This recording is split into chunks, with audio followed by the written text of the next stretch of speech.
해법을 찾는 토론 이슈엔 직설 시작하겠습니다. 요즘 부동산 얘기만 하면 화가 치밀어 오른다는 분들이 생겨나고 있습니다. 무주택자는 좌절감에 또 집을 가진 사람들은 초조함에 이 모두가 불행해졌다는 건데요. 과연 그 원인은 무엇 때문인지 제대로 된 진단과 함께 처방이 필요할 것 같습니다. 오늘 함께해 주실 세 분의 전문가 소개하겠습니다. 연세대 정경대학원 금융부동산학과 한문도 겸임교수, 김인만 부동산연구소 김인만 소장, 정철진 경제평론가 나오셨습니다. 어서 오십시오. 네, 안녕하세요. 네, 문재인 대통령이 최근 그 수석보좌관 회의에서 발언을 했습니다. 부동산 시장 최근 계속 불안한 상황이 이어지고 있기 때문에 이 부분에 대한 발언을 안 할 수 없었겠죠. 그런데 부동산 대책으로 집값 상승세가 진정되고 있다라고 평가를 했습니다. 문재인 대통령의 평가에 대해서는 한 교수님 어떻게 좀 보셨어요? 표현을 굳이 안 하셨어도 되는데 조금 더 좀 빠르신 것 같아요. 이제 발표한 지 판단 시점이. 일단 데이터는 제가 보니까 좀 근거는 있어요. 데이터는 근거가 있는데 네네. 국민들 감정적인 상태나 현재 여러 가지 분위기상은 저 말씀을 받아들이기 쉽지 않죠. 네네네. 사실. 그래서 좀 한두 달 지나서 가을 정도 갔을 때 얘기를 하셨다라면 제일 좋았을 텐데 미리 얘기를 하니까 약간 좀 받아들이기 제가 좀 힘들고 데이터라는 것이 시계열로 어느 정도 좀 2, 3개월 정도 확보가 그쵸. 됐을 때 정확하게 판단을 해야 되는데 그 근거를 봤더니 제가 그래서 자세히 봤더니요. 예. 그 작년 12, 16 대책 이후에 이제 한 5개월 동안 하락했거든요. 예. 서울 주택 가격이 횡보하고 0%나 0.1%씩 이렇게 좀 하락을 했었어요. 그리고 요번에 이제 6월 첫째 주, 둘째 주에 이제 좀 상승을 했죠. 네. 그래서 그거를 덧셈을 제가 좀 해봤어요. 뺄셈 덧셈을 해보니까 물론 누진으로 해야 되는데 그냥 심플하게 해보니까 이 하락한 게 상승한 게 1.49, 12, 16 대책 이후에요. 예. 1월 달에는 올랐습니다. 0.37%. 근데 2월부터 이제 5월까지 하락을 했는데 그리고 마이너스 하락한 게 합하니까 0.65예요. 그러면 1월부터 지금 7월이잖아요. 그렇죠. 7월 말까지 지금 8월이죠, 이제. 네, 8월 되죠. 예. 0.84%가 오른 거예요. 그러니까 이 데이터를 보고를 받았겠죠. 받고 나니까 주택 매매 가격이 서울이 0.84 안정됐다고 판단하고 이렇게 말을 던지신 것 같아요. 제가 볼 때. 근데 이것이 또 오를 수도 있잖아요. 그렇죠. 조금 더 이따 했으면 더 좋았을 텐데 네네. 요 근거에 의해서 제가 볼 때는 발표하신 것 같고 그 원인이나 진단이 병을 그 의사가 딱 치료하고 나서 예. 바로 다 났어요 이러진 않잖아요. 그렇죠. 그래서 조금 더 있다 했으면 더 좋았다라는 좀 말씀드리겠습니다. 한 교수님도 지적을 해주셨지만 국민들의 심정과 최근 분위기는 글쎄요 안정되고 있다, 상승세가 진정되고 있다라는 거를 받아들일 마음가짐은 사실 아닌 것 같거든요. 지금은. 아직까지 마음 준비는 그렇게 된 것 같지는 않고요. 네. 교수님 말씀하셨듯이 통계라든지 데이터를 보고 아마 판단을 하신 것 같은데 네네. 좀 너무 좀 이르고 네, 성급하지 시점 자체도. 않았나 싶고 현장과 좀 동떨어져 있는 거 아닌가 하는 생각이 들거든요. 국민들이 바라볼 때는 자기들만의 세상, 자기들만의 벽에 갇혀서 통계만 보고 예. 착상 행정을 하는 거 아니냐라는 생각이 들 정도로 물론 집값이 몇 프로 오르고 몇 프로 떨어지는 거는 통계가 거짓말하지는 않겠죠. 그렇죠. 근데 국민들은 통계를 바라보진 않거든요. 국민들이 통계 숫자 0.8%가 오르고 2%가 오르고 국민들은 모르고 내가 얼마나 체감을 체감하기에. 하고 우리 동네 집값이 어떻고 내가 어떤 느낌, 내가 어떤 감정이냐에 따라서 이제 네. 그런 평가를 하게 되는데 지금 국민들은 그런 마음이 아니잖아요. 무주택자들은 불안하고 다주택자들은 분노고 네. 1주택자들도 불만이고 그렇죠. 모두가 다 불만인 상태에서 너무 성급하게 이런 발언을 하지 않았나 싶고 따지고 보면 이제 한 3년이 넘었잖아요. 그렇죠. 3년 좀 더 됐죠. 5월 달에 취임하셨으니까 네. 3년 한 3개월, 4개월 정도 되고 23번 넘게 대책이 네. 나왔는데 이제 안정이 된다, 진정이 된다라는 말 자체가 상당히 좀 저는 안 맞다. 이게 지금 23번 3년 동안 발표하고 이제 진정이 된다라고 하면 오히려 사과를 해야 되는 거 아닌가. 네네. 차라리 우리가 생각했던 것보다는 부동산 시장이 더 문제가 있었고 쉽게 안 잡히니까 우리도 최선을 다하고 있다. 믿고 좀 기다려 달라. 지금 조금 진정세가 보이고 있는데 계속 노력할 테니까 예. 믿고 기다려 달라라는 시그널을 줬으면 오히려 좀 더 믿음을 줬을 텐데 예. 우리들은 체감을 못 하는데 그냥 안정되고 있어. 이렇게 아무 근거도 없이 이렇게 말씀을 하시니까 국민들이 바라볼 때는 너무 현실과 동떨어진 거 아닌가 하는 약간 허탈감, 좀 공허한 메아리처럼 이렇게 들리고 있습니다. 사실 국민들이 받아들이는 것도 문제지만 국민들이 또 걱정을 하는 거는 너무 긍정적으로 바라보고 낙관적으로 판단을 하면은 정책의 방향성도 그렇게 갈 수밖에 없기 때문에 국민들 입장에서는 이거를 잡을 수 있을 것인가 하는 불안감도 같이 있는 것 같거든요. 그렇죠. 아마 두 가지가 복합돼 있다 이렇게 볼 수가 있을 것 같습니다. 예. 첫 번째는 앞서 말한 우리 두 전문가께서 이야기한 이제 거기에 대한 화남이 있는 것이고요. 두 번째 걱정은 현실은 이게 아닌데 대통령께서 집값이 안정되고 있다라고 네. 하면 혹시 정책 방향이 좀 바뀌지 않을까에 대한 그런 우려가 이제 공존하지 않나 이렇게 보고 있습니다. 보통 우리가 올랐다 떨어졌다 안정됐다 불안하다라는 것은 예. 기준점이 있어야 될 것 같거든요. 그렇죠. 예, 그러니까 정권이 출범할 때 이후로 보면 서울 집값이 평균 50%가 올랐는데 이걸 집값이 안정되고 있다라고 볼 수는 없을 거잖아요. 예, 그럼 뭐 작년 대비라든가 올해 대비라든가 아마 우리 한 교수님이 통계학적으로 얘기했지만 60대책 나오고 7월부터는 상승률이 확연하게 이제 꺾인 게 있어요. 그러니까 아마도 그 대목을 어떤 참모가 이제 상승률이 좀 정책 효과가 나타나고 있는 것 같다. 낮다라고 얘기를 한 것 같은데 실은 6월, 7월, 8월만 보는 건 아니지 않습니까? 그렇죠. 국민들은 2019년 대비, 2018년 대비, 2017년 대비를 보고 체감을 하고 있는데 최근 2, 3개월로 안정되고 있다라는 거를 보고를 한다면 납득이 안 이걸 갈수 납득을 있죠. 할 수가 없는 대목이겠죠. 아마 그런 것 때문에 오늘 내내 어제 그 문재인 대통령의 그 이야기가 좀 화두가 되고 있는 것 같아요. 네. 사실 어제 이제 수석보좌관 회의를 통해서 문재인 대통령이 뭐 여러 가지 발언을 했습니다. 특히 기존 정책에서 주택 문제가 최고의 민생 과제가 됐고 그동안 해왔던 어떤 정책의 준비가 다 됐으니까 이제 강하게 압박을 하고 주택 시장을 잡아가겠다라고 했는데 그와 함께 발언을 했던 것 중 하나가 부동산 시장 감독 기구 설치를 검토하겠다라는 내용이었어요. 근데 사실 얼마 전에 열린민주당 김진애 의원이 주택청에 대한 신설을 제안을 했었는데 요 내용을 뭐 이름이 꼭 같지는 않더라도 이런 내용을 좀 받아들였다라고 해석을 해야 될까요? 예, 저는 좀 그렇게 보고 있습니다. 왜냐하면 김진애 의원이 표현할 때 이런 표현을 썼거든요. 예. 주택청이 만약에 생긴다라면 모든 통계를 똑바로 잡아야 한다라는 표현을 썼어요. 아, 통계를 바로 잡아야 예, 된다. 예, 예. 그 표현이 아주 중요합니다. 사실 뭐 현업에 계신 분도 아실 거고 전문가분들도 아시겠지만 통계가 왜곡되면 국민들은 그걸 믿을 수밖에 없기 때문에 그렇죠. 그게 제일 중요합니다. 중요한데, 그러니까 예를 들면 우리가 KB은행이 예전에 모든 통계를 가지고 있다가 이 아파트 투율을 다시 청약이나 이런 게 통계가 좀 넘어갔다가 그렇죠. 또 이번에 또 감정원으로 넘어오고 이렇게 그런 혼동 속에서 제가 이제 데이터 한번 들어가 보니까 예전 데이터들이 없어요. 좀 명확하지가 않고 투명하지가 않아요. 그래서 이런 부분들에 대해서 또 KB에서 중위 가격 이번에 올해 초에 발표했잖아요. 네네. 9억 넘는다고. 근데 아이러니한 게 그게 1월인가 2월에 발표했는데 그거를 삼아서 또 언론들이 다 받아 쓰지 않습니까? 그렇죠. 철저한 조사는 안 했잖아요. 그게 정확히 맞는지. 데이터 나열이 또 없어요. 정확한. 들어가 보면 데이터 어떻게 서칭하고 한지에 대한 통계 데이터 수록 문이 없습니다. 제가 봤더니. 전화를 해도 잘 안 알려줘요. 근데 12월에 똑같은 분이 그거를 8억 7천에 썼어요. 그러니까 1, 2개월 만에 갑자기 9억이 된다는 게 말이 안 되거든요. 그래서 제가 좀 따지려고 했더니 명확한 뭐가 없어요. 그래서 그런 부분에서 KB가 낸 통계를 100% 믿을 수는 없잖아요. 투명하다고 보기 좀 어려운 그렇죠. 부분이네요. KB은행이 70%가 외국인 지분인데 배당을 맨날 엄청 받아가고 1조 이상을 맨날 받아가고 그런 은행에 과연 행태를 100% 믿을 수 있습니까? 예전에는 국민은행이었고 국가의 어떤 지휘 아래 감독이 됐지만 지금 아니거든요. 시장 편향적으로 간 데이터를 100% 믿을 수는 없죠. 그 모든 감정원도 정확히 해야 되는데 네네. 감정원이나 KB나 공통점인 게 뭐냐? 전화해서 호가 물어보고 이런 거예요. 그게 정확한 데이터가 아니죠. 선진국인데. 그래서 원래 그 중화 추출 뭐 확률법이라 해가지고 딱딱 찍어서 하는데 거래가 일어난 거를 가지고 통계를 해야 되잖아요. 그 외국은 다 반복 매매 모형을 합니다. 그러니까 통계가 불확실하면 어느 집이 딱 하나가 팔렸다. 5억짜리가 7억에 팔렸어요. 그럼 평균이 7억인가요? 아니죠. 그 상식적인 거에서 그런 부분에서 얘기를 한 것이고 그래서 가격이 더 호도될 소지가 있다는 걸 본 것 같고 네네. 그런 통계 부분을 언급했고 그 문재인 그러면 대통령 감시를 해야 된다라는 문재인 거네요. 대통령 그 통계 정리부터 감독까지 추가적으로 표현을 하신 것 같아요. 제가 볼 때 진행될 가능성이 높다고 봅니다. 아, 그렇게 보세요? 네네네.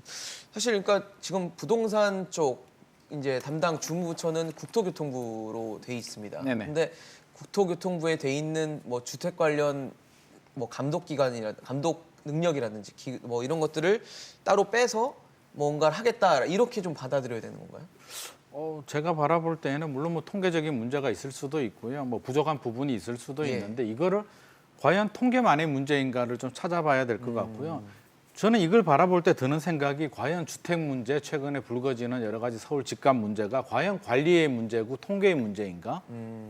그러면 관리할 주체가 잘못돼서 국토부가 뭐 일을 잘못하고 통계청에서 통계가 잘못돼서 주택 문제가 이렇게 심각해진 거에 대해서는 좀 동의하기가 힘들고요. 오히려 집값 상승의 원인 또 이런 근본적인 원인 분석보다는 예. 관리가 제대로 안 돼서 뭐 이런 좀 잘못된 시그널을 주지 않나 싶어서 저는 약간 좀 걱정되는 마음이고요. 이게 우리 박근혜 정부 전 정부죠. 박근혜 예. 정부 시절에 왜 세월호 문제가 생겼을 때 뭐 대책이라고 나온 게 해양청 뭐 해체하겠다라는 뭐 대책이 나왔는데 근본 문제가 해양청의 해체 문제가 아니잖아요. 그래서 너무 행정 편의적인 발상이다. 이게 무슨 청이 생기면 모든 집값이 해결이 되고 모든 문제가 해결되는 거 아니거든요. 지금 또 국토부에 많은 공무원들이 있고 국토부도 일을 열심히 하고 있고 통계청도 있는데 부족한 부분이 있으면 보완을 해서 이렇게 잘 하면 되지 새로운 청을 만들어서 일자리를 더 만들어서 이렇게 한다고 해서 주택 문제가 해결이 될까에 대해서는 다소 의구심이 들고요. 그런 시그널을 좀 주고 싶었던 것 같아요. 우리가 이렇게 열심히 하고 새로운 이렇게 뭐 열심히 한다, 뭐 이렇게 새로 청이 생겨서 이렇게 하면 나아질 거라는 약간 희망 고문 같은 걸 하고 싶었던 것 같은데 이렇다고 해서 뭐 서울 집값이 안 잡히던 집값이 잡히거나 잡힐 때 되면 잡히겠죠. 그래서 이것 때문에 잡히지는 않고요. 뭐라 그럴까? 일자리를 늘리기 위해서 뭐 청을 만든다 그러면 저는 거기는 찬성을 합니다. 일자리는 늘어나겠죠. 근데 서울 집값 잡기에는 큰 도움은 안 될 것 같습니다. 평론가님은 어제 문재인 대통령 발언 어떻게 보셨어요? 그러니까 좀 크게 두 가지 기구가 이야기가 되는 것 같아요. 김진애 의원이 얘기했던 주택청이라는 기구가 있고 예. 어제 문재인 대통령이 언급했던 감시기구죠. 예, 부동산 감독원, 왜냐면 이제 감독기구. 금융감독원이 있으니까 아마 별칭을 제가 붙이자면 예. 부동산 감독원 그런 설치다 식이 이렇게 되겠네요. 두 개 볼 수가 있을 것 같은데 저는 기본적으로 보면 주택청 같은 경우에는 좀 모호한 것이 국토교통부가 있잖아요. 그러니까요. 그럼 정말로 주택 문제가 크다면 국토부하고 교통부를 나눠가지고 뭐 처리할 수 있는 부분인데 국토교통부는 두고 주택청을 또 둔다면 신설한다. 그럼 국토교통부가 그동안엔 그분들은 뭐 합니까? 그러게요. 또 예, 일을 하나 더 늘게 되면 이게 옥상홍이 될 가능성도 있고 또 하나 유유 인력을 더 나오는 것도 있고 뭐 자리 마련하는 정도에 네네. 되지 않느냐. 왜냐하면 이제 전월세 신고제가 이제 내년 6월부터 실시가 되지 않습니까? 그렇죠. 그러니까 그동안 많은 사람들이 이야기했던 데이터베이스화가 이제 첫걸음을 가는 거예요. 저는 기자 시절부터 항상 궁금했던 게 수많은 로우 데이터들을 국토교통부가 갖고 있을 텐데 그렇죠. 왜 작업을 안 하고 있었을까?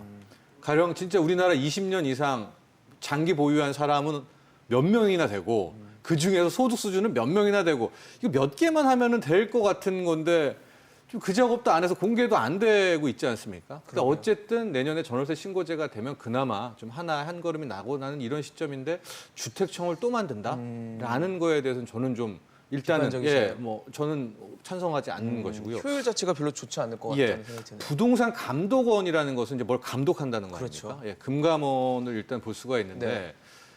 이때 금감원 얘기를 하면 최근에 사모펀드 줄줄이 사건 터지는데 뭐 한 일 하나도 없죠. 거기다 금감원 그냥 막 예, 진짜 최고의 시어머니지만은 지금 이런 사고 나는데 책임도 안 지고 좀 빠져 있는 건데 부동산 감독원의 역할은 뭘까? 탈세일까? 탈세는 국세청이 해야 되는 거죠. 그렇죠. 예. 그럼 뭘 감독할까 수가 있을까? 지금도 자금 조달 계획서 내고 점검을 하는데 투기 거래 정도겠죠. 담합 정도라는데 그거는 제가 보기에 효과적으로 몇몇 지역에서 정보 얻은 다음에 타깃으로 치면 될 것 같은데 부동산 감독원이라는 상설 기구를 또 만들어 가지고 또 뭐를 하게 되는 하고도 해외 사례 제가 안 봐서 모르겠는데 부동산만을 감독하는 부동산 거래를 감독하는 부동산 감독원이라는 왜냐하면 부동산도 결국 돈이 주고받으니까 이게 또 금융이거든요. 그렇죠. 그러니까 그 역할이 뭔지가 좀 굉장히 애매모호해질 수 뭘 있다라는 감독한다는 건지 말씀이시네요. 투기 거래라면 실은 요번에 외국인들이 2만여 채 사는 거 모르고 있었잖아요. 그러다가 중국인 미국인들이 그 사람들이 다주택자라는 걸 이제 밝혀냈는데 그걸 밝혀낸다는 것인지 좀 더 한 걸음 더 나아가서 주택청의 역할 혹은 부동산 감독원의 역할이 함께 공유가 돼야 거기에 따른 국민들의 호응도 있지 않을까 이렇게 보고 있습니다. 글쎄요. 뭐 말씀하신 것처럼 사실 문재인 대통령이 언급을 했기 때문에 어떻게든 추진은 되지 않을까라는 싶은 생각은 드는데 정체성을 먼저 좀 확립을 해야지 좀 기존에 있는 뭐 기관들과의 뭐 오버랩되는 문제라든지 차별성을 가질 수 있지 않을까라는 생각이 좀 듭니다.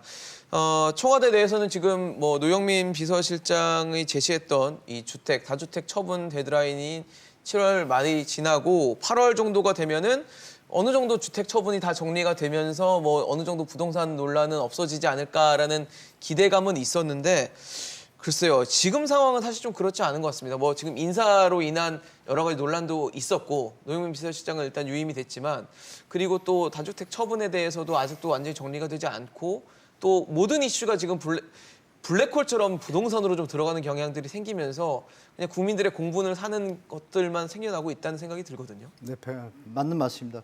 우리 예전에 그 맛동산인가요? 과자요. 못생겨도 맛은 좋아요. 네. 그러니까 보면 좋고 이래야 되는데 이건 정반대예요. 그냥 무슨 얘기를 해도 뭐 팔았든 안 팔았든 이제 신경도 안 써요. 제 입장에서도. 그냥 빨리 정리했으면 좋겠는데 뭐 이렇게 시끄럽고 피곤합니다. 국민 입장에서 제가 볼 때. 그렇죠. 그 문재인 대통령도 실수하시는 거죠. 이거부터 깨끗이 빨리 정리하셔야죠. 정리하시고 그래야 일단 모범을 보여야죠. 일단 아버지가 안 보이고서 무슨 뭐 어떤 대화나 국민들한테 호소하는 게 명분이시겠습니까? 그래서 제가 볼 때는 뭐 자유로워진다 이런 거는 뭐 알아서 하시고 빨리 그 빠른 시간 자유로워지든지 안 되든지 좀 신경 쓰고 싶도 않아요. 제 전문가 입장에서도 해설하기도 피곤할 정도니까 네네. 국민들은 얼마나 피곤하시겠어요. 제가 볼 때는 언론에서 빨리 이 대목이 사라지도록 대통령이 나서셔가지고 빨리 정리를 빨리 하시는 게 제일 좋을 것 같습니다. 더 뭐 해설하고 싶지도 않은 수준입니다. 제가 볼 때는 솔직히. 사실 국민들이 지금 뭐 특히 올해 들어서 코로나19 때문에 굉장히 삶도 어려워지고 뭐 긴급재난지원금이라는 초유의 사태가 발생할 정도로 굉장히 어려운 상황을 맞고 굉장히 힘든데 여기다가 지금 뭐 저희 화면에 나오는 것처럼 세대, 뭐 상황 이런 거 구분 없이 모두가 좀 스트레스를 받는 상황에서 또 뭐 고위공직자들의 이런 얘기가 정리가 안 되니까 계속 불만만 터져 나오는 것 같아요. 이게 불만에 꼬리를 물고 있는 네. 상황인데요.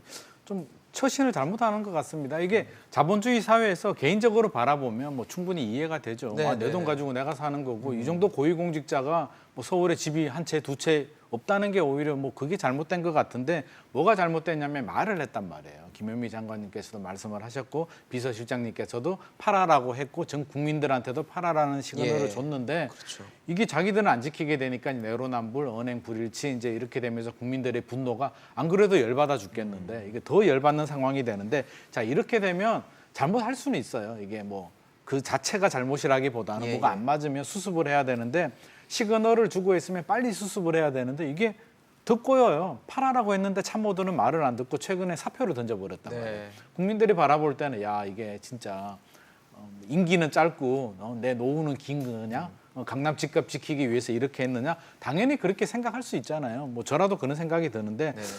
굉장히 좀 바람직하지 않다라고 보고요. 이게 다 맞물리면 결국에는 신뢰가 떨어지는 것이거든요. 정책의 가장 기본 조건은 신뢰인데 예. 이렇게 해서 무슨 대책이 나왔을 때 앞에서 말씀하신 것처럼 무슨 뭐 관리감독원 무슨 청을 만들었을 때도 과연 약발이 먹힐까? 국민들이 이렇게 안 믿어주는데 그래서 비서실장님 또 유임이 됐잖아요. 저는 이 부분 또 내부적으로는 뭐 좀 이해가 될 수도 있고 뭐 억울한 부분도 있을 수도 있겠지만 국민들이 바라볼 때에는 좀 책임질 사람은 책임을 지고 뭐 이렇게 정리할 거 정리하고 물갈이 한번 하면서 좀 새 출발하는 기분도 들 텐데 이게 계속 꼬여가고 또 유임시키고 하면서 나쁘게 말하면 국민을 무시하나 뭐 이런 생각도 들고요. 저는 그 과거에 김영삼, 김대중 대통령 시절에 삼김 별로 안 좋아하는데 지금 생각해 보니까 그분들이 정치를 잘한 게 그분들은 조금만 문제가 있어도 참모들이나 핵심 측근들이라도 이렇게 좀 쳤거든요. 치고 국민들 눈치도 보고 좀 무서워할 줄도 알았는데 그런 부분이 너무 약한 것 같아서 지금이라도 좀 정리할 거 정리하고 새 출발하는 의미에서 좀 이렇게 교통 정리를 좀 잘해 주었으면 좋겠습니다. 어떠세요, 평론님? 지금 뭐 상황이 그렇게 좋지도 않고 그러면 문재인 정부나 여당의 지지율도 좀 요즘에 숫자로 많이 나타나고 있잖아요, 이런 부분들이. 시작부터 끝까지가 이제 큰 모순이었었고 이제 그 모순이 어떻게 되든 마무리됐다 뭐 이런 과정이라고 볼 수가 있을 텐데요. 첫 시작에서 어쨌든 정부의 정책 방향이 예. 다주택자들이 문제가 있다 하고 투기다. 다주택자들이 투기꾼이다라는 거. 지금에서는 그렇지 않았다라고 얘기하지만 그런 뉘앙스가 있게끔 이야기가 끌어졌고 주도를 했었습니다. 예. 그리고선 정책을 펼쳤는데 첫 번째 모순은 실은 그 자체도 좀 모순이기도 한데 자본주의 사회에서 그렇게 해놓고선 그 정책하는 그 당사자들은 다주택자였다라는 이제 그 모순이 나왔고요. 두 번째 모순은 뭐냐? 그런데 그 다음에 방법 모두가 집 팔아라라는 그 방법도 또 이건 시장 자본주의 안 맞죠. 예, 그런데 어쨌든 영을 다시 세우기 위해서 다 팔아라라는 사유재산 뭐 그러니까 재산을 팔아라고 했는데 그것도 모순인데 마지막 끝에 모순은 뭐냐? 그게 싫어가지고 사표를 내는 네. 그러니까 완전히 처음부터 끝까지가 하나의 이걸 참 뭐 어떻게 모순 바라봐야 덩어리다. 돼. 그래서 어쨌든 사건은 종결이 됐지만 과연 이것을 국민들이 이제 됐다, 이제 다 잊어버릴래 하고 그걸 잊고 있을까라는 것은 큰 숙제로 남아 있겠죠. 글쎄요. 사실 뭐 어떤 정책이 나오고 상황이 벌어질 때마다 국민들의 신뢰가 점점 좀 하락하는 모습을 보이지 않을까라는 사실 우려가 됩니다. 현재 어쨌든 문재인 정부가 이끌어가는 시기인데 그 시기에 이렇게 신뢰가 떨어진다는 게 그렇게 긍정적이지만은 않다라는 생각이 좀 드는데요. 김수현 전 청와대 사회수석이 그런 얘기를 했습니다. 문재인 정부의 뭐 어떤 부동산 키맨 역할을 하고 있었던 인물인데 자신의 이 저서를 통해서 노무현 정부에서는 유동성을 간과했다라고 지적을 했는데 글쎄요. 현재도 뭐 유동성을 뭐 간과했다고 볼 수 있을지 모르겠지만 유동성이 굉장히 풍부한 상황에서 지금 부동산 시장을 잘 못 잡고 있는 거는 결과적으로는 똑같은 거 아닌가라는 생각도 들거든요. 그 전하고 좀 틀린 점은 좀 있죠. 지금 조세 뭐 금리 정책, 거래 정책, 공급 정책인데 예. 거의 뭐 데자뷰에 살짝 보면은 예. 노무현 때는 데자뷰인데 그 차이점은 이제 인구 증가가 좀 감소 추세로 그렇죠. 돌아섰고 노무현 때만 해도 매년 몇십만씩 인구가 좀 늘 때예요. 10만, 20만씩. 그렇죠. 노태우 때는 뭐 1년에 3, 40만씩 늘 때고 서울시가. 근데 지금은 그렇지 않거든요. 그렇죠. 그런 부분에서 50만 호가 나왔기 때문에 유동성 부분은 사실 저희 국내에서 할 수 있는데 한계가 있지 않습니까? 그럼요. 글로벌 예, 경제에 예. 따라가서 갈 수밖에 없기 때문에 정부에서 자꾸 그 다른 쪽으로 유도하려고 애는 썼는데 한때는 그 북한하고 좀 얘기가 좋으면 좀 북한 적경적으로 투자가 좀 가도록 유도하려고 했는데 그것도 그것도 잘 안 좀 잘안 됐고 됐죠. 이렇게 유동성이 어디 좀 투자할 곳이 좀 마땅한 데 좀 없습니다. 그래서 주식시장을 조금 유도를 하고 있는 편인데 예. 거기다 뭐 뜬금없이 또 뭐 소득세 좀 주식 그, 네. 그 양도세 양도세 넣으니까 또 이제 쪽도 난리가 나오니까. 나오는데 우왕좌왕 좀 하는 거 있습니다. 그래서 제가 볼 때 유동성을 간과했다는 건 뭐 이분 얘기를 제가 100% 믿을 뭐 이렇게 뭐 적용할 수는 없다고 보고 네네. 지금 말씀 주실 때 똑같은 실수를 반복했다라 하지 않냐 이렇게 하셨는데 지금 좀 다른 것 같습니다. 왜냐하면 투기 억제 정책이 상당히 강합니다. 네. 완전히 원천 차단했기 때문에 뭐 이런 얘기도 나오잖아요. 일각에서 공산주의냐 사유재산권은 없으냐 그렇죠. 이런 얘기 나올 맞습니다. 정도로 너무 강해요. 강해서 다주택자분들이나 임대사업자분들이 1, 2년, 3년 뒤에는 매물을 내놓을 수밖에 없는 상황이 되거든요. 그 우리가 계산을 해보면은 지금 국회의원들이 법을 바꾸지 않느라 지금 4년 동안은 이게 유지가 될 수밖에 없어요. 시장에서. 그런 부분이 간과할 수가 없는 거죠. 대통령이 누가 되더라도 이 제도는 계속 가니까 3, 4년 동안에 대한 자산 포트폴리오는 우리 시청자분들이 스스로 판단하셔야지. 그렇죠. 뭐 김수현 수석의 이런 말이나 표현 등에 대해서 우왕좌왕하실 필요 없고 그리고 이제 대선에 누가 되냐에 따라서 연결성이 또 있잖아요. 그런 부분을 좀 맞추셔가지고 뭐 유동성 이런 걸 떠나서 국내 안에 제도가 워낙 강력하다 보면 네네. 어떤 뭐 거래 활성화 정책을 받기 전까지는 당분간 이거로 가니까 이거에 맞춰서 시청자분들이 자산 관리나 뭐 이런 주택 관리를 좀 하시고 무주택자분도 또 여기에 맞추셔가지고 예. 주택 마련 계획을 세우는 게 좀 좋을 것 같습니다.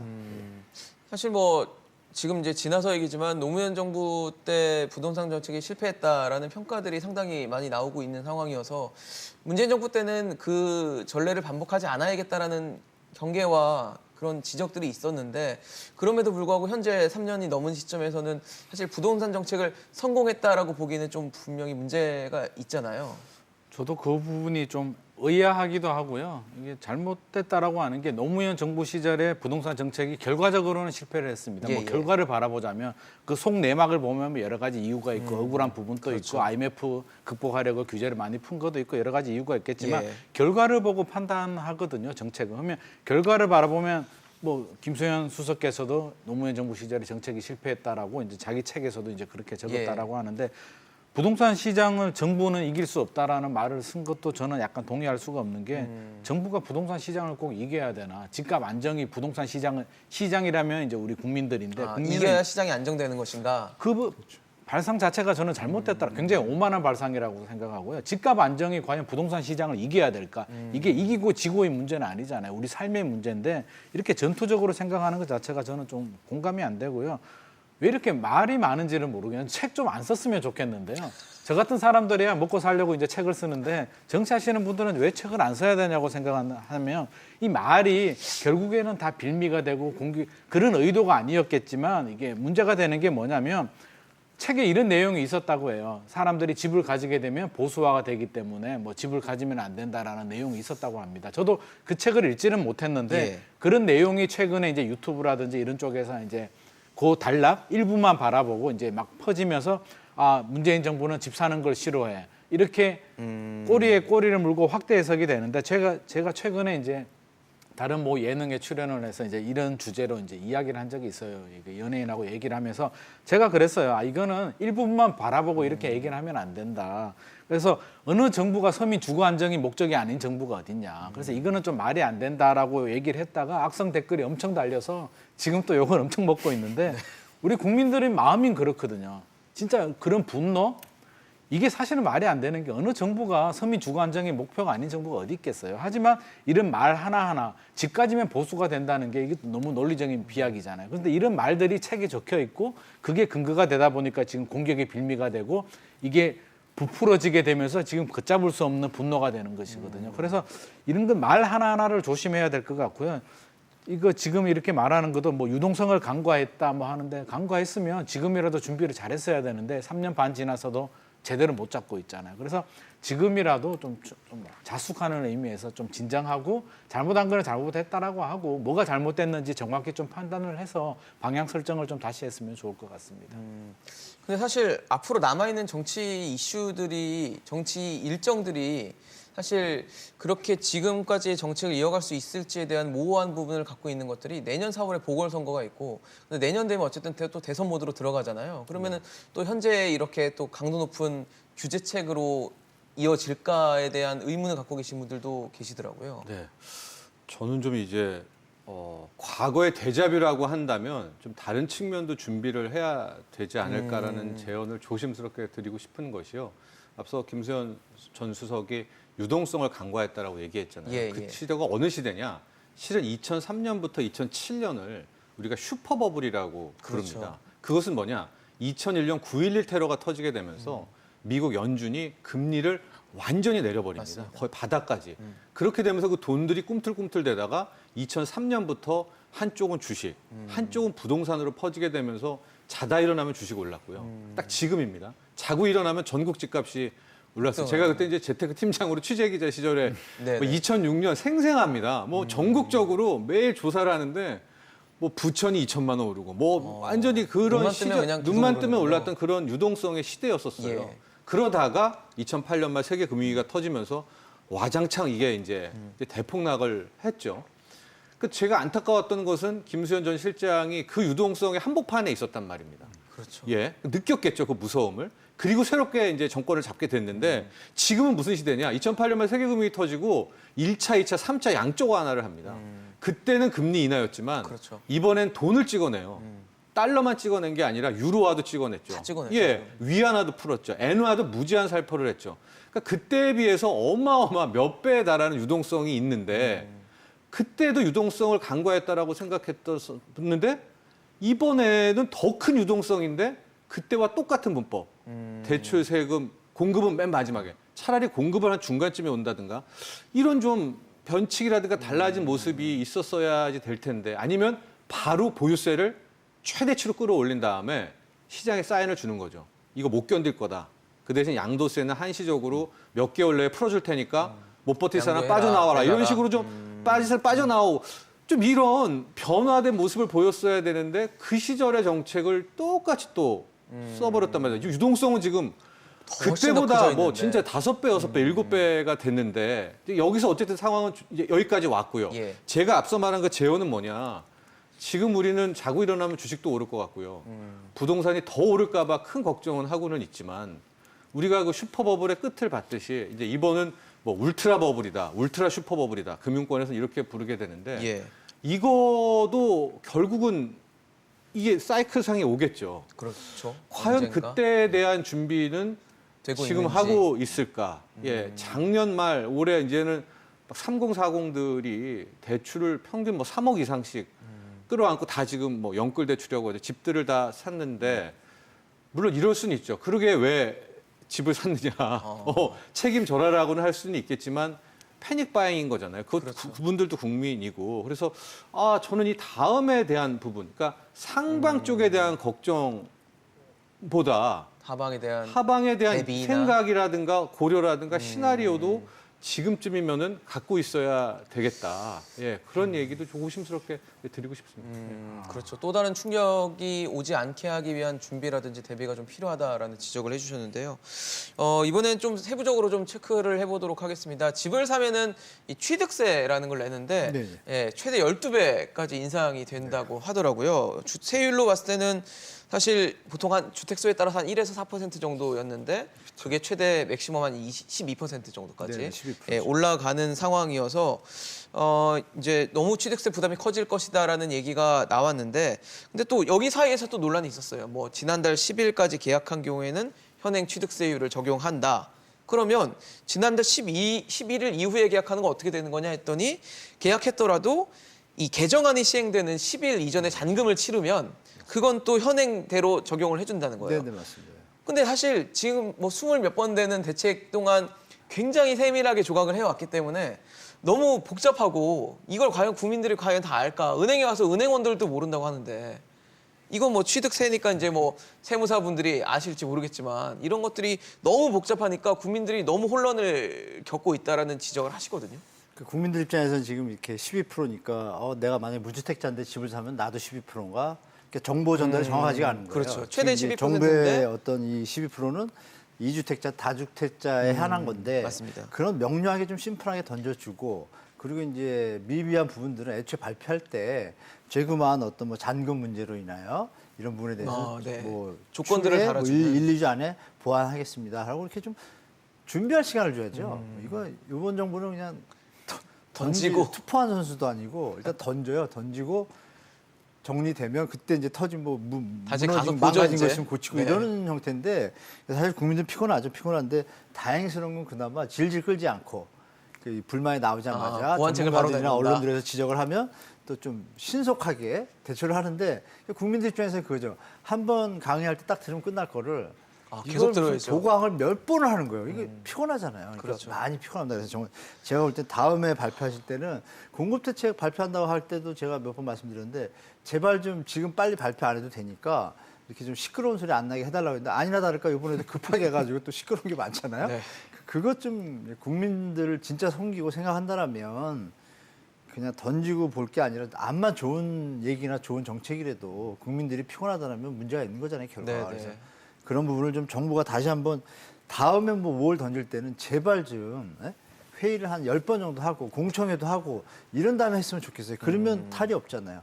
그러니까 국민들 좀 생각하신다라면 지금 폭등한 주택 가격 때문에도 피곤하니까 제가 볼 때는 이런 뭐 세세한 취득세 이런 부분들에 대해서 집값을 잡으려는 의지는 이해하나 전달 좀 정확하게 하고 시간도 좀 갖고 좀 이런 게 좀 필요한 것 같습니다. 언론하고도 좀 친숙하셔가지고 언론들한테 협조 좀 구하고 언론을 좀 배타시하는 것 같아요. 제가 보니까 국토교통부 그쪽 분들이 배타시하고 다주택자분들도 배타시하면서 그쪽도 배타. 이거 문제가 있죠. 협조를 구해야죠. 소통하고 소통 참여 정부가 아니라 무슨 정부죠? 이번 정부가 약간 좀 국민이 좀 화합하는 형태로 좀 정책을 모주를 가야 네, 되는데 소통을 자꾸 좀 해야 되는. 편가르고 이런 것들이 좀 보기 좀 안 좋습니다. 그래서 제가 볼 땐 부동산 정책의 목적은 주거국장 안정과 국민의 편안함인데 네, 네. 목적 초심을 좀 잃지 않았으면 좋겠습니다. 제가 볼 때. 사실 뭐 6.17 대책 때도 그랬고 잔금 대출 매 70%에서 네. 40%로 규제 지역을 하면서 지정을 하면서 대출이 굉장히 줄어들었는데 뭐 그 전에 분양받아 가지고 이제 잔금 막 마련하려는 분들이 굉장히 성토가 있었고 7.10 대책 때도 취득세 방금 말씀드린 그 계약 시점에 따라서 잔금 또 치르기 어렵다라는 불만이 나오면서 또 보완책을 내놓으니까 국민들 입장에서는 안 그래도 나오는 대책들이 굉장히 복잡한데 또 보완책을 내놓으니까 더 헷갈리고 계속 땜질을 하니까 이게 뭐가 뭔지를 모르는 상황으로 가고 있는 것 같다는 생각이 들거든요. 저도 뭐가 뭔지 모르겠고요. 네. 대책이 하도 많이 나와가지고 이제 저한테 많이 물어보세요. 많이 그렇죠. 물어보는데 저도 막 헷갈려 죽겠어요. 그래서 나왔던 대책 찾아보고 막 찾다 보면 다른 대책이 나오고 막 그렇죠. 이러는데 제발 좀 그렇게 안 했으면 좋겠고요. 뭐 이미 나온 건 할 수 없고요. 예. 앞으로도 또 나올 거잖아요. 이런 식으로 나가면 한 30번 정도, 30번째 대책이 나올 수도 있을 것 같은데 저는 그렇게 생각해요. 제일 중요한 거는 공감이잖아요. 그렇죠. 받아들이는 당사자인 국민들, 수요자들이 공감을 대책의 내용, 대책의 취지를 공감을 하고 받아들이고 뭐 그게 이해가 돼야 대책의 효과가 나오는데 지금은 너무 복잡하고 계속 이게 땜질식으로 나오다 보니까 이해하기가 힘들어요. 부모가 자녀를 훈육하는데 계속 잘 알아듣지 못하는 용어, 단어들로 계속 잔소리를 막 반복을 한다면 예. 나중에는 귀를 막게 되거든요. 아무리 좋은 내용이라도 안 들리게 되고 모르겠고 또 잔소리하느냐 나는 모르겠다라고 되는데 좀 할 때 제대로 충분히 검토를 해서 심플하고 단순하게 대책이 나올 필요는 있을 것 같아요. 결과적으로 지금 대책 내용을 보면 간단하잖아요. 취득세 강화, 보유세 강화, 양도세 강화인데 우리 평론가님께서 네. 말씀하셨듯이 양도세는 사실은 좀 한시적으로 완화해서 매물이 나오게 해줬어야 되는데 좀 실수를 하신 것 같고요. 실제로 보면 대출 규제 별거 없거든요. 이렇게 간단한 내용인데도 20몇 번을 통해서 왜 그렇게 복잡하게 했는지는 모르겠는데 저는 지금부터라도 좀 정리를 좀 해서 국민들이 쉽게 이해할 수 있게 좀 했으면 좋겠고요.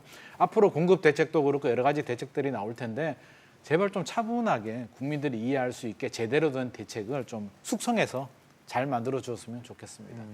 사실 정부가 지금 얘기하는 것들은 다주택자들의 집을 좀 팔게 해서 이제 실수요자들을 위한 시장으로 만들어 보겠다라는 건데 글쎄요 실수요자들도 불만이 있습니다. 아까 앞서 말씀하셨던 뭐 1주택자들 특히 나 집 한 채인데 뭐 세금 부담이 굉장히 커진 불만이 있고 만약에 1주택자인데 또 은퇴하신 분들인데 왜 집 한 채 그냥 갖고 사시는 분들도 계시잖아요. 이런 분들은 소득이 없는데 이제 세 부담은 커지고 뭐 낼 거 많아지고 안 그래도 이분들 또 건보료도 올랐어요. 그러니까 너무 어렵다. 나는 버는 것도 없는데 집 한 채 갖고 있는 뿐인데 내는 건 많아지더라. 이렇게 하면서 또 불만이 터져 나오니까 이게 과연 정부가 실수요자들을 위한 대책을 내놓고 있는가에 대한 의문을 던지시는 분들도 계시거든요. 그렇습니다. 실수요자 관련해서는 먼저 젊은 층들 에 대한 문제를 어떻게든 풀어야 될 것 같아요. 그렇죠. 지금 우리의 실수요자가 매매 시장에 뛰어들기는 힘들고요. 청약 시장으로 가야 되는데 청약 가점제를 보면 아유. 30, 뭐 40도 어렵죠. 청약에서는 지금 힘듭니다. 그렇죠. 예. 그러니까 이 청약 시장의 이 청약 가점제도 이제는 정말 손봐야 될 때가 많거든요. 그러니까 이거 할 일이 많은데 지금 청약 가점은 아예 이제 건드리지도 않고 언급도 안 되고 있는 이제 그 문제 실수요자에 대한 문제가 하나가 있고요. 지금 앵커가 이야기한 것은 예. 1주택의 장기 보유자에 대한 문제거든요. 그렇죠. 예. 지금 제가 모두에도 말했지만 과연 1주택자 중에 20년간 보유하고 있는 분들이 얼마나 되는지를 국토부는 알 수 있을 것 같거든요. 그럼 그 로우 통계를 좀, 데이터를 예, 갖고. 좀 보여주고 만약에 그게 몇만이다라고 하면 이들 중에서 은퇴한 다음에 실제 소득도 같이 연계가 체크가 되니까 한 달 월 수입이 채 얼마밖에 안 되는 분들도 있다. 이분들이 몇 명이다. 이거 데이터베이스로 알려줘야 되죠. 그러면은 이런 부분들에 한해서는 어느 정도의 뭐 재산세 감면을 네네. 주겠다. 부담을 줄여주는. 예, 이게 어떤 수치로 보여져야만 되고요. 그 수치를 뽑는 게 글쎄 제가 생각하기에는 어려운 문제는 아닌 것 아닌 것 같은데. 같거든요. 이게 지금 현재 지금 안 다 하고 있죠. DB화가 예. 돼 있으니까. 그래서 얼마 전에 정세균 총리가 얘기한 게 이제 공시 가격 뭐 6억 이하의 뭐 10년 이상 보유한 분들에 한해서 재산세를 절반으로 깎아주겠다. 감면해주겠다. 이제 그러니까 서초구청장은 준비했었던 예, 건데. 공시 가격 네. 9억인데 지금 공시 가격 9억은 시가 10억. 그렇죠. 정세균 총리가 얘기하는 이제 공시가 5억인지 6억인지 아직 나와봐야 되겠지만 한 9억 이하에 대한 서울 지금 중위값이 9억이라고 하니까는 그렇죠. 그 중에서 장기 보유한 분들은 이제 절반으로 줄여준다라고 하는데 좀 국민이 궁금한 거는 1주택자 중에 10년 이상 장기 보유한 분 그거 공개하는 게 어려운가요? 예, 라는 질문을 가질 수 예, 있죠. 그거 좀 빨리 좀 명령 좀 내려서 좀 알아보고 싶고요. 언론에서도 계속 나오는 막 그런 사례들 있잖아요. 20년을 이 집에 살았는데 지금 없어서 세금 폭탄이 맞다. 그럼 이제 댓글 중에 뭐 소설 쓴다는 얘기도 나오고요. 또 이건 사실이라는 얘기도 나오고요. 그거는요, 당국에서 조사해 주면 데이터를 딱 되잖아요. 해주면 네. 그런 논란이 없어질 텐데. 예, 몇 명 있다. 몇 명 중에 소득 안 되는 거 몇 명이다. 이게 안 되고 계속해서 어떤 형식적인 법으로만 나오니까 네네. 사실 근거를 알 수가 없습니다. 그러면 논란만 커지게 되는 그렇죠. 거겠죠. 예. 그런 차원에서 앞으로 나오게 될 뭐 재산세율 절반 인하든 뭐 장기 보유자에 대한 뭐 세제 혜택이든 이어져야 될 것이 돼야 되지 않나 이렇게 생각합니다. 사실 교수님 어떠세요? 이렇게 실수요자들 저는 뭐 중에 평론가님 말씀에 100% 동의하고요. 외국도 보면은 독일 예를 들어보면요. 다 1주택을 갖고 계셔도 예, 예. 아주 좋은 집인데 또 소득도 많아. 빌딩도 있고 이러면은 좀 세금을 더 내고 좋은 집 딱 하나 있는데 소득이 없어요. 네. 그러면 거의 감면 수준입니다. 소득이 없는데 어떻게 내요, 돈을? 그러니까 집 한 채를 갖고 있는 분 사이에서도 구분이 다 돼 있는 다 돼 있죠. 소득 구분도 돼 있고 지금 이제 평론가님 말씀이 맞아요. 소득 평가 다 국세청이 우리가 잘 갖고 있으니까 그렇죠. 국토부하고 좀 조인해서 빨리 정리를 하면은 다 데이터 나오거든요. 네네. 거기서 잘 맞추셔가지고 누가 봐도 이분은 좀 감면을 드려야 되는 게 다 세금 내게 하기는 어렵다라면 예, 그걸 해야 되는데 지금 뭐 아시다시피 전월세 신고도 내년 6월에 한다는 상태니까 그렇죠. 제가 볼 때 그 부분이 미비하다 보니까 말을 못 하고 있는 것 같아서 정세균 총리가 말을 던진 게 예. 의지는 있으나 실행할 어떤 데이터를 정리가 되지 않습니까? 그래서 네네. 그 부분이 국토부하고 국세청하고 다 협력해서 빨리 하고 아니면 이런 방법도 있겠죠. 저 고령자 중에 뭐 10년, 20년 갖고 계신 분들 인원이 없어서 못 한다 그러면 주민등록번호인가요? 그 띄면 산 거 나오잖아요. 그럼 그럴 경우에는 10년 이상 어떻게 해주겠다 던지고서 죄송하지만 또 사과하고 국민한테 예. 전산이 늦어지니 일단은 먼저 내시면 이렇게 주민센터 처리해 드리고 나중에 전산이 되면 모시겠습니다. 이렇게 하면 얼마나 좋을까요? 뭐 제 생각은 그렇습니다. 하여간 정부가 두 분 말씀 들으니까 굉장히 클리어하다는 생각이 좀 드는데. 네, 의지를 좀 보이면 국민들이 이해하죠. 그러니까 의지를 안 보이고 이렇게 림만 하니까 자꾸 좀 불만이 나오는 거고 제가 1주택자라도 피곤합니다 사실. 그래서 제가 볼 땐 정부에서는 제발 좀 진정성을 갖고 그거 하시기 좀 다시 한번 또 당부드릴게요 제가. 네. 예. 이게 부연 설명을 좀 드리면 네네. 저도 두 분 말씀에 적극 공감하는 부분이고요. 뭐 무주택에서 집 하나 사는 거는 뭐 실수요자잖아요. 이게 그렇죠. 투기는 아니잖아요. 네네. 어떤 경우라도 저는 투기라고 볼 수는 없는 상황이고 부동산 시장을 위해서도 바람직하거든요. 다주택자들이 나중에 매물을 내놓았을 때 누군가는 사줘야 되잖아요. 그럼요. 안 사주게 되면 오히려 이게 경착륙이 되면서 굉장한 심각한 문제가 생기기 때문에 필요한 사람들은 집을 사는 게 맞고요. 정부는 필요한 사람들이 집을 살 때 저는 적극적으로 보조를 해주고 혜택을 줘야 된다고 생각하거든요. 10년, 20년 이런 기준이 너무 행정 편의적인 발상 같은데 아니 10년을 살면 실수요자고 5년을 살면 그럼 투기나는 거죠. 그래서 이런 기준도 대폭 낮춰서 뭐 3년이나 기준이 없으면 안 되겠죠. 3년이나 5년 정도 좀 낮춰줄 필요가 있을 것 같고요. 네. 기준 금액 자체도 이게 안 맞잖아요. 지금 뭐 6억, 9억 이런 얘기도 노무현 정부 시절에 뭐 이렇게 정해진 종합부동산세 기준이 이런 게 있는데 그 시절만 하더라도 마포 집값이 5억, 6억, 7억 하던 시절이거든요. 강남도 뭐 10매덕 이렇게 하던 시절인데 지금 2배, 3배 올랐잖아요. 그러면 이런 기준들도 현실에 맞춰서 9억이면 15억 정도로 올려주고 좀 현실성 있게 대책을 만들어줘야 되는데 너무 현실과 동떨어진 것 같아요. 비현실적이다.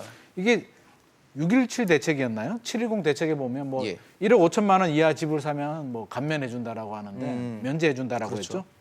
아니 서울에 1억 5천만 원 아래 집이 어디 있는지 있으면 저한테 연락을 좀 줬으면 꼭 좋겠는데 굉장히 찾기 어렵잖아요. 그래서 그렇죠. 이렇게 현실성이 동떨어진 정책들은 오히려 국민들이 바라볼 때는 그냥 생색내기 아니냐, 그냥 한 줄 넣은 거 아니냐 이런 생각밖에 안 들기 때문에 네. 좀 현실성 있는 대책들, 무주택자들이 집을 살 수 있게 좀 파격적인 혜택들, 뭐 취득세도 감면해주고 재산세도 감면해주고 양도세는 다주택자들은 다주택자 규제하는 거는 저는 좀 찬성을 하거든요. 뭐 자기가 책임을 져야겠죠. 그래서 보유세는 올리는 건 맞는데 양도세는 네, 뭐 구멍을 평론님께서 만들어줘야지, 내놓게끔. 그렇죠? 구멍을 만들어서 네. 좀 거래가 정상적으로 흘러야 된다고 봐요. 아까 중요한 말씀을 해주셨는데 이게 집값이 계속 상승만 하는 건 아니거든요. 언젠가는 분명히 조정기가 오고요. 어떤 이유에든지 간에 지금 유동성이 너무 커서 굉장히 위험한 상황이거든요. 다들 착각하고 있는 것 같아요. 주식도 그렇고요.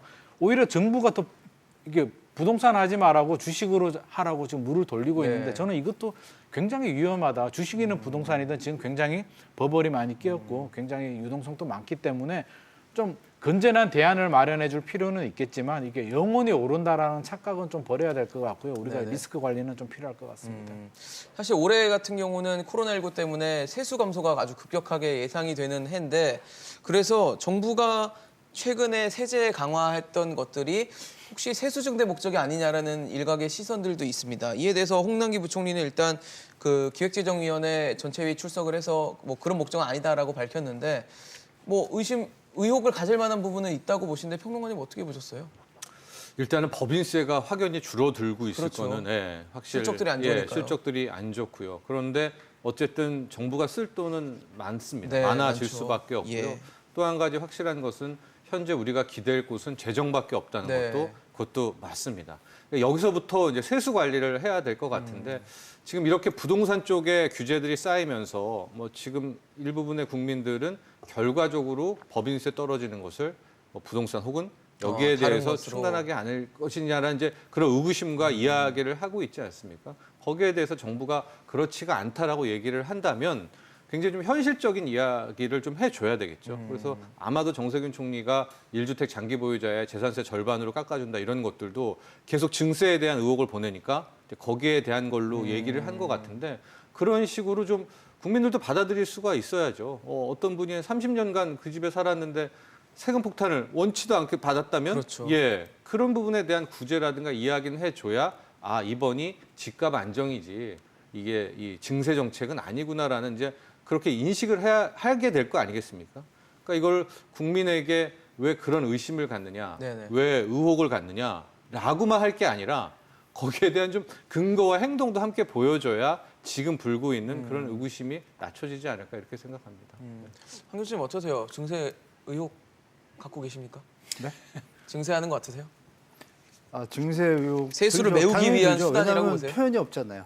분명히 거래가 늘어나고 주택 가격 오르면 세금이 느는 건 당연한데 네네. 물론 지방세라고 뭐 취득세 치부할 수도 있겠지만 양도세도 많이 받았잖아요. 그러니까 제가 볼 땐 그 부분에 대해서 명료하게 얼핏 한번 얘기한 것 같아요. 김현미 장관이 예전에 뭐 이거 자금을 뭐 이렇게 저 임대주택적으로 쓸 예정까지만 했어요. 그러면 안 되죠. 받아서 딱 어떻게 하겠습니다. 이렇게 했으면 국민이 믿겠는데 사용처를. 그 표현이 아무것도 없어요. 근데 제가 볼 때 약간 꼼수 같아요. 제가 보니까 국민 눈치 보다가 말 없으면 재정으로 지분을 나오고 이런 걸 하니까 국민이 피곤하죠. 정책 방향성과 일관성 이런 거 다 인정해요. 네네. 근데 결국은 진정성이 의심되면 그거는 다 무의미해지거든요. 제가 볼 때는 그래서 증세의 목적을 탈피하려면 평론가님 말씀하신 것처럼 정세균 총리가 말 던진 거에 대해서 빨리 2, 3일 동안 밤새서 국민들한테 명량하게 탁 던지면 얼마나 좋아요. 그죠? 그럼 또 그나마 좀 용서라는 표현은 그렇지만 그러면 진정성을 좀 받아들일 수가 있지만 제가 볼 때도 말 던지고 또 이낙연 총리도 전 총리죠? 그분도 던졌잖아요. 종부세 완화. 그런 거에 대한 어떤 반응이 좀 결말이 좀 없습니다. 제가 볼 때. 그래서 좀 아쉽습니다. 그래서 좀 빨리 정부에서 빨리빨리 좀 처리했으면 좋겠습니다. 네, 뭐 세부 말씀 오늘 누누이 말씀하시는 게 국민들의 신뢰를 찾기 위한 어떤 방안들이 계속 나와야 된다는 지적을 공통적으로 해주신 것 같은데요. 정부가 또 어떻게 또 대처를 할지 또 어떤 정책이 추가적으로 나올지 계속 지켜보면서 저희가 또 부동산 관련 토론도 마련해 보도록 하겠습니다. 오늘 한문도 교수, 김민만 소장, 정철진 평론가와 함께했습니다. 말씀 감사합니다. 고맙습니다.